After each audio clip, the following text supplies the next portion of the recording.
So glad you're along with us this week on the Southwest Outdoors Reporters. We are reviewing some of what we've experienced around the region the last few weeks and some of the patterns and locations that are available for your fishing action in these hot summertime months. Now, a few weeks ago, we visited one of my favorite Oklahoma lakes in south central Oklahoma at Lake Murray. The smallmouths were in, get this, 90 to 95 feet of water out in the middle of the lake. We were able to catch a lot of those fish on ultralight spinning tackle, winding a little soft plastic bait above those fish. They would come up and eat it out of those 15 and 20 foot depths that they were holding in. That deep water smallmouth bass fishing should be good right through the rest of the hot weather months. Right now, let's check in Oklahoma. Here's Gary Dallahan with the Sooner Beat. You don't normally think of Oklahoma and trout fishing, but we actually have a couple of areas in the state that can be really good, even at this point in late summer. One is the lower Illinois River below Lake Tenkiller and down especially around the Gore area. You have the Marwall Fish Camp through there, very scenic area, has some fine trout fishing. You can catch them in that stretch right now, early and late on dry flies, especially if you have that mayfly hatch going on that we've had several of here in the last few weeks. During the day, go ahead and throw some spinners, fish some prepared baits. The other area is the Lower Mountain Fork down in the southeast part of the state. Same type thing there. If you've got the mayfly hatch going on, fish those dry flies early and late. In the middle of the day, weight that line, get it down a little bit deeper with those flies. You're going to have some success doing that too. I do want you to check out your special trout regulations regardless of where you go, because some waters do have different areas that you can use artificial only. Some allow all types of baits. Go to the Oklahoma Department of Wildlife website. Check them out, special regulations, Lower Mountain Fork, Lower Illinois River. One thing about it, you can't catch them if you don't go. See you on the water. Because of the hot water temperatures around our region right now, most of the crappie are out in 15 to 40 feet of water suspended on deep trees and brush. And on this week's Lowrance Hot Lake of the Week, I'm going to show you one of the best places I know of to catch them for the next couple of months. It's Richland Chambers Reservoir down near Corsicana, Texas. We'll show you how this works.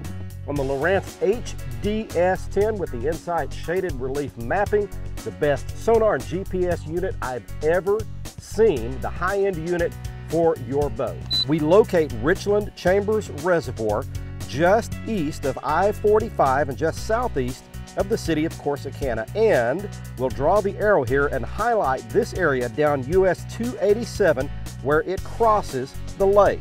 We switch now to the Navionics Hot Maps Platinum chart inserted into the card slot on my HDS unit, and the first good spot we locate is the actual Highway 287 bridge here. You can fish any and all of the bridge pilings, and the bonus is you can get out of the sun, the shade under the bridge. The next good area for these crappie is along the east shoreline near Pelican Island. There's lots of natural underwater brush and stumps in 15 to 20 feet of water. You can use your sonar unit to find that isolated brush and you'll find crappie. And the last are any of the trees still standing out here along the river channel in deeper water up to 45 feet deep. You'll need to fish vertically on those. That's this week's Lowrance Hot Lake of the Week.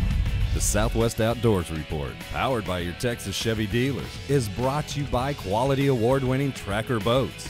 Fish the finest. By Lowrance, makers of the HDS, High Definition System. And by Jean LaRue Lures and Bobby Garland Baits. Quality soft plastic baits made in Oklahoma with American pride.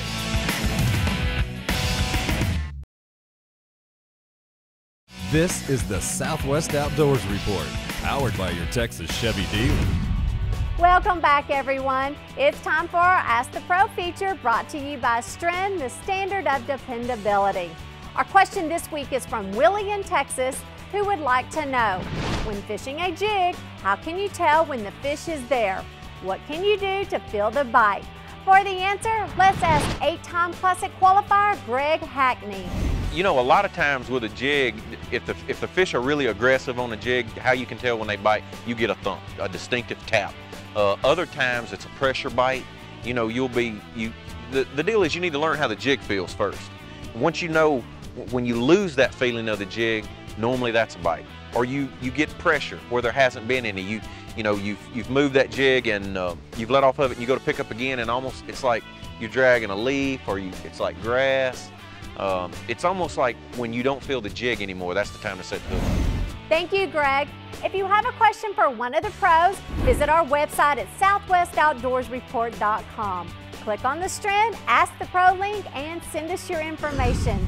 This week's Big Catch of the Week winner comes to us from Lake Murray in Oklahoma. This is Charles Jewell of Healdton, Oklahoma. He is shown here with a 10-pound, 9-ounce largemouth bass. Now, at the time, this was the lake record until it was topped last spring by one of our pro staffers. Jeff Cree of Ardmore caught a 12-pound, 1-ounce to now hold the Lake Murray record. If you'd like to enter our Big Catch of the Week contest, you'll need to sign up to become a member of our fan club. It's free, and that gives you access to all the members-only areas that we post on the members-only page. Now, before we get out of here, I would like to review one other good way for you to catch fish in our region this summer.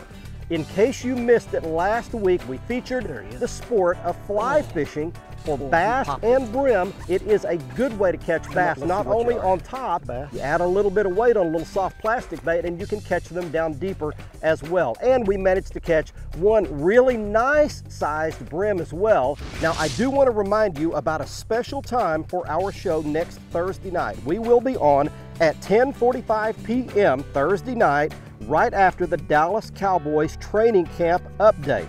If the Rangers-A's game on that Thursday night runs later than 10 p.m., we'll still be on after the Rangers postgame, then the Cowboys report, and then our show. If you live in the Houston area, we'll be on at 10:30 p.m. or right after the Rangers postgame show if the game runs late. And if you get confused by any of that, you can always go to our website, and all of our air times are right on the front page, southwestoutdoorsreport.com. And as always, we'll be on Saturday morning at 8 o'clock. That time does not change. Thanks for joining us on this week's episode. Get out and enjoy some of the great fishing we have around our region here in these summertime months. Until next week, I'm Barry Stokes. Be safe, have fun. Bye-bye, y'all.